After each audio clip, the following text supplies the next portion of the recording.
আসসালামু আলাইকুম এভরিওয়ান, আপনারা সবাই কেমন আছেন? আশা করি সবাই ভালো আছেন। আজ আমরা করতেছি ইফতার। ইফতার তো সমস্ত মুসলিম উম্মাদের একটা কমন বিষয়। সবার ঘরে আল্লাহ পাক এইভাবে পরিবারের সাথে ইফতার করার সৌভাগ্য দান করুক, রহমত বরকত দান করুক।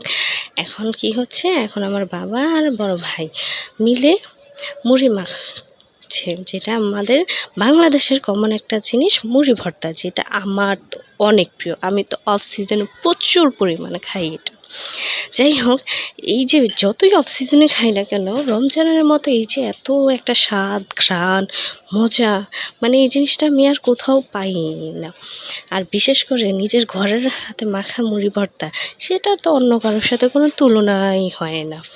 তো এই তো আমার বাবা আর ভাই, সাথে আমার ভাবি ছিল, আমার আম্মু ছিল, আমি, আমার ভাতিজা, সকলে একসাথে মিলে ইফতার করছিলাম। এই তো আমি মুড়ি ভর্তা খাচ্ছি এবং তৃপ্তি মন। সারাদিন রোজা শেষে এই যে এতটুকু এক মুঠো যে মুখে দিলাম, এইটাই অনেক যথেষ্ট আমার রোজাকে পরিপূর্ণ করার জন্য। আল্লাহ পাক সবাইকে একত্রে থাকার তৌফিক আতা করুক, সবাইকে ভালো রাখুক।